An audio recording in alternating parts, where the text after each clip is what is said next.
স্বাধীন এবং সার্বভৌম বাংলাদেশ পেয়েছিলাম, যেখানে চাকরিতে কোটা বা নিয়োগ বাণিজ্য বন্ধ হয়েছিল, সেই নিয়োগ বাণিজ্য, সেই সিস্টেমেটিক কোটাকে আবার ফেরত আনার একটি পদক্ষেপ আজকে আমরা দেখলাম।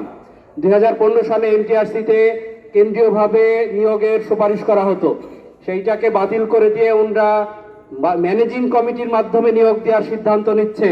এই ম্যানেজিং কমিটি কারা? এই ম্যানেজিং কমিটি হচ্ছে 2 দিন আগে যারা 17 বছর বা তার পূর্ববর্তী সময়ে যারা বিভিন্নভাবে খাইতে পড়তে পারতেছিল না, তারা এখন সিস্টেমেটিক ওয়েতে ম্যানেজিং কমিটিতে যাবে এবং কোনো যোগ্যতা ছাড়া।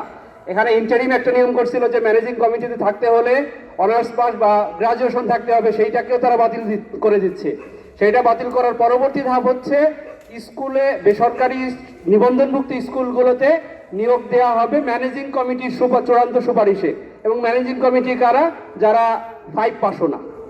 তো আমার কথা হচ্ছে 18তে এবং 24-এর আন্দোলনের থ্রোতে আমরা যে কোটাবিহীন সমাজ পেলাম, এই কোটাবিহীন সমাজের সবথেকে বড় সুবিধাভোগী বা সবথেকে বেনিফিশিয়ারি হচ্ছে আমাদের বেকার সমাজ। কিন্তু অত্যন্ত দুঃখের সাথে আমরা দেখতে পাচ্ছি 24-এ লাখো মানুষের আত্মত্যাগ, হাজার মানুষের জীবন শাহাদাতের বিনিময়ে আমরা যে বাংলাদেশ পেয়েছি, সেই বাংলাদেশে সবকিছু পরিবর্তন হয়, বেকারদের ভাগ্য পরিবর্তন হয় না। কেউ শিলং থেকে এসে মন্ত্রী হয়, কেউ লন্ডন থেকে এসে মন্ত্রী হয়, কিন্তু এই বেকাররা যেখানে রিডিং রুমে পড়তেন, লাইব্রেরিতে পড়তেন, তারা এখনো সেই লাইব্রেরিতে পড়ে থাকেন। আমরা সবকিছুর পরিবর্তন দেখি বেকারদের সাথে তামাশা করার মাধ্যমে।